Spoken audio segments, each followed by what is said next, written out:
मेरा यीशु मसीहा इस धरती पर एक धर्म को शुरू करने के लिए नहीं आया, एक मत को या एक धर्म की स्थापना करने के लिए इस धरती पर नहीं आया है, लेकिन खोया हुआ इंसान को ढूंढते हुए, उन्हें अपनाते हुए, अपनी खून बहाकर, उन्हें अपने लहू से धोकर पवित्र करके अपनाने के लिए प्रभु यीशु मसीह इस धरती पर उतर कर आया है।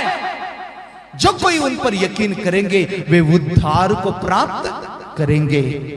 आज के समय में तुम्हें चंगाई ढूंढना नहीं चाहिए, तुम्हें आशीषों के पीछे नहीं दौड़ना चाहिए, तुम्हें हम अपनी इस धरती की बरकतों को प्राप्त करने के लिए नहीं, परंतु आत्मा की शांति और स्वर्गीय आशीषों को प्राप्त करने के लिए प्रभु यीशु को अपनाना चाहिए। जो कोई इंसान इस धरती पर आशीषों को प्राप्त करने के लिए दौड़ेंगे, एक समय पर इस धरती पर तुमने पाया हुआ हर एक प्रकार की आशीष, चाहे पैसे हो, चाहे जमीन हो, चाहे शहद हो, चाहे गाड़ी हो, चाहे मकान हो, कुछ भी हो, एक समय के बाद तुम्हारी आंखों के सामने से गायब हो जाएंगे। लेकिन आत्मा जिसने आत्मा को इस शरीर में भेजा है, इस आत्मा फिर वापस उनके पास लौट जाएंगे। उस समय लेखा मेरा प्रभु ले लेंगे।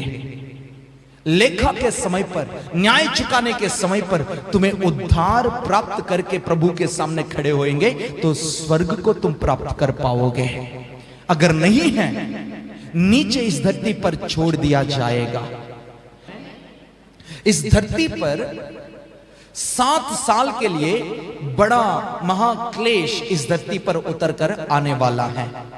उस क्लेश के समय में इंसान बहुत सताव को उठाएंगे, बहुत ज्यादा उनके जीवन में पीड़ा को सामना करना पड़ेगा। उस पीड़ा इंसान सह नहीं सकते हैं। एक उदाहरण के लिए उस पीड़ा कैसा होगा हम देखेंगे। देखिए, प्रकाशित वाक्य की पुस्तक अध्याय नंबर 9 पहली आयत से हम पढ़ेंगे। लिखा है, 5वां स्वर्गदूत ने, 5वां स्वर्गदूत मतलब इससे पहले 4 और स्वर्गदूत होंगे, है ना। इस प्रकाशित वाक्य में 7 स्वर्गदूत हैं, 7 तुरहियां फूकेंगे और 7 मोहर हैं। हर एक मोहर खुलते समय, हर एक तुरही फूका जाते समय, हर एक कटोरी में से गिराते समय इस धरती पर एक एक पीड़ा मचती थी। एक एक पीड़ा मचने वाली है, एक एक पीड़ा इस धरती पर आने वाला है। उनमें से उदाहरण के लिए एक 5वां स्वर्गदूत तुरही फूकते समय आती है कि स्वर्गदूत ने तुरही फूका, तुरंत एक व्यक्ति ने अतः कुंड की, अधोलोक की चाबी लेकर के उसे खोल दिया। जब उसे अधोलोक को खोल दिया गया है, भट्टी में से जिस तरह धुआं उठती है उसी तरह धुआं बाहर आ गया। उस धुआं में से टिड्डियां बाहर निकले हैं इस धरती पर। इस धरती पर आया हुआ टिड्डियों को, बिच्छुओं के अंदर जिस तरह शक्ति होती है उस तरह की शक्ति टिड्डियों को दिया गया है। दरअसल टिड्डियां हरा भरा जो घास होती है या भूस होती है या पेड़ पौधाएं होते हैं, उन पत्तों को खाकर अपने जीवन को बिताना चाहिए, परंतु उन टिड्डियों को बताया गया है कि देखो तुम जाकर के उस मनुष्यों के पास जाके उन्हें पीड़ा पहुंचाना है जिस व्यक्ति की माथे पर मोहर नहीं है। परमेश्वर की मोहर जिस व्यक्ति की माथे पर नहीं है, उस व्यक्ति के पास जाकर के तुम्हें हानि पहुंचाना है, पीड़ा पहुंचाना है। 5 महीनों के लिए उन्हें पीड़ा पहुंचाते रहना है। इस मोहर क्या है?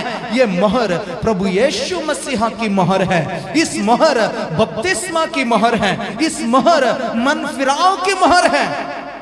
जिस व्यक्ति ने मन फिराया नहीं, जिस व्यक्ति ने प्रभु यीशु मसीहा के नाम से, पिता पुत्र पवित्र आत्मा के नाम से बपतिस्मा नहीं पाया, उस व्यक्ति की माथे पर मोहर नहीं होती है।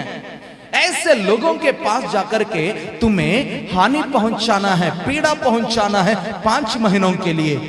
और इस पीड़ा के मारे इंसान क्या करेगा? वहां पर इस बिच्छुओं की तरह शक्ति को पाया हुआ टिड्डियों की पीड़ा से इंसान डर जाता है। डर कर क्या करेगा?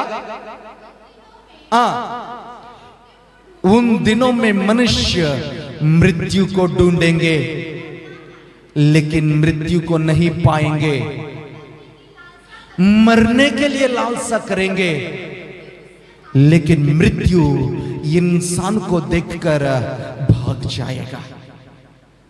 हालेलुया। उस टिड्डियां इंसान को पीड़ा पहुंचाते समय इंसान मरने के लिए लालसा करेंगे। अभी तो इंसान मरने के लिए डरता है, कोई मरना नहीं चाहता है, लेकिन एक समय इस धरती पर आने जा रहा है, उस समय इंसान मरने के लिए लालसा करेगा लेकिन मृत्यु उस इंसान को देखकर भागने वाला समय आने जा रहा है। इस तरह की पीड़ा इस धरती पर आने से पहले इंसान प्रभु यीशु मसीहा पर विश्वास करे और अपने जीवन में मुक्ति को प्राप्त करे। इसलिए हम एक गीत गाते हैं, यीशु के पास आवो और मुक्ति को अपनावो, यीशु के पास आवो और मुक्ति को अपनावो।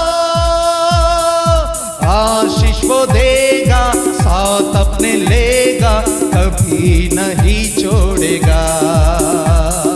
आशीष वो देगा, साथ अपने लेगा, कभी नहीं छोड़ेगा। हालेलुया, स्तुति गाए हम हमेशा यीशु की स्तुति। तालियां, हालेलुया। हमेशा यीशु की स्तुति गाए हम, हालेलुया हालेलुया हाले मिलके, हालेलुया हालेलुया हालेलुया हालेलुया। यीशु के पास आकर आया हुआ व्यक्ति मुक्ति को प्राप्त करेंगे। आज के दिनों में अगर देखा जाए, मुक्ति के लिए इंसान पैदल घूम रहा है, पैदल जा रहा है बहुत दूर तक। इंसान मुक्ति को प्राप्त करने के लिए बहुत दूर तक जाकर के नदियों में डुबकी लगाकर आ रहा है। इंसान मुक्ति को ढूंढते हुए अपनी बाल की गंजा कर रहा है, मुंडन करा रहा है। मुक्ति को प्राप्त करने के लिए इंसान पहाड़ चढ़ रहा है, तराइयों में घूम रहा है, लेकिन मेरा यीशु कहता है, हे सब परिश्रम करने वालों, मेरे पास आओ, मैं तुम्हें विश्राम दे दूंगा। Hallelujah hallelujah. मेरा यीशु मसीहा इस धरती पर एक धर्म को शुरू करने के लिए नहीं आया, एक मत को या एक धर्म की स्थापना करने के लिए इस धरती पर नहीं आया है, लेकिन खोया हुआ इंसान को ढूंढते हुए, उन्हें अपनाते हुए, अपने खून बहाकर, उन्हें अपने लहू से धोकर पवित्र करके अपनाने के लिए प्रभु यीशु मसीह इस धरती पर उतर कर आया है। जो कोई उन पर यकीन करेंगे वे उद्धार को प्राप्त करेंगे। आज के समय में तुम्हें चंगाई ढूंढना नहीं चाहिए, तुम्हें आशीषों के पीछे नहीं दौड़ना चाहिए, तुम्हें हम अपनी इस धरती की बरकतों को प्राप्त करने के लिए नहीं, परंतु आत्मा की शांति और स्वर्गीय आशीषों को प्राप्त करने के लिए प्रभु यीशु को अपनाना चाहिए। जो कोई इंसान इस धरती पर आशीषों को प्राप्त करने के लिए दौड़ेंगे, एक समय पर इस धरती पर तुमने पाया हुआ हर एक प्रकार की आशीष, चाहे पैसे हो, चाहे जमीन हो, चाहे शहद हो, चाहे गाड़ी हो, चाहे मकान हो, कुछ भी हो, एक समय के बाद तुम्हारी आंखों के सामने से गायब हो जाएंगे। लेकिन आत्मा जिसने आत्मा को इस शरीर में भेजा है, इस आत्मा फिर वापस उनके पास लौट जाएंगे। उस समय लेखा मेरा प्रभु ले लेंगे। लेखा के समय पर, न्याय चुकाने के समय पर तुम्हें उद्धार प्राप्त करके प्रभु के सामने खड़े होएंगे तो स्वर्ग को तुम प्राप्त कर पाओगे। अगर नहीं है, नीचे इस धरती पर छोड़ दिया जाएगा।